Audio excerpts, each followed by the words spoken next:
History. Korea Sales Grand, Korea Sales Grand. 안녕, 우린 정은 예진 지희야. 오늘 이렇게 만나게 되어서 정말 반가워. 내가 만나고 싶어하는 이유가 있어. 자랑스러운 한국의 보물에 대해서 알려주고 싶어서야. 얼마나 멋지다고. 궁금하지? 그럼 잘 들어봐. 먼저 간략한 우리 역사 연도에 대해서 소개할게. 내가 소개할 나라는 고조선, 삼국, 가야, 통일신라, 고려, 조선이 있어. 그럼 먼저 고조선부터 소개할게. 고조선은 청동기 문화를 바탕으로 성립되었고 법제도를 갖춘 최초의 국가야. 고조선에는 팔주법이라는 것이 있는데 지금까지 알려진 것은 3가지 법이 있어. 첫째, 사람을 죽인 자는 사형에 처한다. 둘째, 남에게 상해를 입힌 자는 곡식으로 갚아야 한다. 셋째, 도둑질을 한 자는 데려다 종으로 삼는다. 이 시대부터 법이 존재했다니 정말 대단하지? 고조선의 신화는 우리가 알고 있지? 바로 단군 신화야. 그럼 넓은 영토를 가지고 있는 고조선의 보물을 찾으러 한번 가볼까? 우리나라에도 피라미드가 있다는 사실 알아? 고조선 시대에는 이집트 시대보다 먼저 피라미드를 지었다고 해. 이것만으로도 놀라운 사실인데 그 옛날 기술로 100만 명의 피라미드를 완성했고 큰 것은 이집트 최대 피라미드보다 크다고 해. 지도에서 봤듯이 고조선은 넓은 영토를 가지고 있어 피라미드가 널리 퍼져 있었어. 발굴단은 피라미드를 발굴했고 여러 유물들이 나오면서 중국 당국에서는 발굴을 중단시키고 접근 금지를 했어. 고조선이 자기 역사라고 우겼지. 그러니까 꼭 기억하자고. 두 번째 사진은 뭘까? 바로 청동기 시대의 구리거울이야. 단유제문경인데 청동기 시대의 문화를 잘 보여주니까 꼭 기억해. 다음으로 고구려, 백제, 신라인 삼국시대야. 그럼 한번 볼까? 먼저 고구려에 대해서 알아볼게.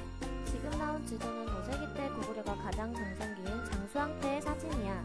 거의 고조선 시대의 모습과 비슷하지? 그럼 과연 고구려에는 무슨 보물들이 있었을까? 이 돌은 무엇일까? 바로 광개토대왕릉비야.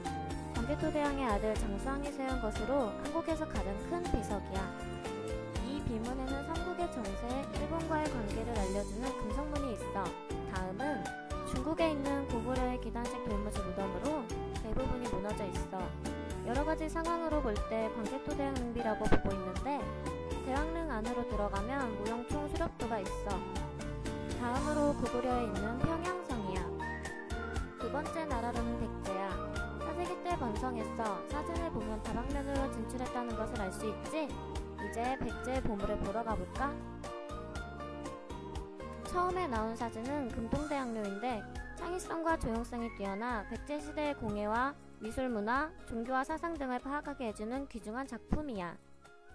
다음 사진은 무령왕릉인데 백제에서 전례 없을 정도로 풍부하고 화려함을 자랑한대. 이 석탑은 미륵사지 석탑인데 우리나라에 남아있는 가장 오래된 석탑이고 옥탑에서 석탑으로 이행하는 과정을 보여주는 중요한 문화재야. 서산마의 삼존불상, 당시에 활발했던 중국과의 문화교류를 엿볼 수 있게 하는 작품 중에 하나야. 삼국시대 중 마지막으로 소개할 나라는 신라야. 신라의 진흥왕이 전성기 때 영토를 확장했던 사진이야. 나라의 반 이상을 차지할 만큼 진흥왕의 세력이 정말 대단했을 때. 첫 번째 사진은 첨성대라고 하는데 동양에서 가장 오래된 천문대로 당시의 높은 과학 수준을 보여주는 귀중한 문화재래. 푸른 숲의 경주계림, 이곳에는 김할지 탄생일화가 있는 신성한 곳이야. 다음 사진으로는 금관총금관이라는 것인데 신라 금관 양식을 대표할 만큼 걸작품이라고 불리는 금관이야. 자, 이제 마지막으로 소개할 사진도 정말 중요해. 단석산 신선사 마을 불상군이라는 것인데 우리나라 석굴사원 형식을 보여주고 신앙의 흐름을 이해하는 데 중요한 역할을 했대. 이제 가야에 대해서 알아보자. 가야는 6개 나라로 되어 있어. 고령고 아동벽화 고부는 가야 지방에 백제문화 영향을 보여주는 중요한 자료야. 두 번째 그림은 금제 귀걸이야. 이런 귀걸이의 형태는 보통 신라 지역에서 출토되는 것으로 제작 기법이 신라에서 왔다고 할 수 있어. 이 문을 통과하면 김해은하 사대웅전이라는 곳이 있어. 이제 수루왕릉을 볼 차례야. 수루왕에 대해 많이 들었지만 수루왕릉이 언제 만들어졌는지는 알 수가 없대. 이번에 나온 그림은 통일신라와 발해의 지도야. 이번에 내가 다룰 통일신라의 보물에 대해서 알아보자. 첫 번째 그림은 에밀레라고 울어서 붙여진 에밀레종이야. 다음은 유네스코에서 세계문화유산으로 지정한 석굴암이야. 확대해보면 이렇지. 경주 수학여행에 필수하면 뭐가 떠올라? 바로 불국사지. 그 다음은 불국사에 있는 계단으로 총흥교, 백운교라고 하지. 이 계단을 따라 들어가면 다보탑과 석가탑이 있지. 이건 잘 알지? 지금 보이는 사진은 고려의 지도야. 당시의 교통과 산업을 보여주고 있지. 다음은 고려의 문화재에 대해 소개해줄게. 첫 번째 사진은 해인사 대장경판이라는 것인데 팔만 대장경판이라고도 불리우고 있어. 팔만 대장경은 목판으로 만들어졌는데도 지금까지 잘 보존되어 오고 있어. 두 번째 그림은 고려천자야. 색이 참 아름답지? 마지막으로는 월정사 팔각 북충덕탑이라는 것인데 머리 상식을 통해 고려 금속공예 기법까지도 살필 수가 있어. 이제 가장 마지막인 조선시대에 대해 알아보자. 조선시대는 느끼기에 가깝고도 멀다고 느낄 수 있어. 그럼 조선에 대해 한 발 더 나아가 볼까?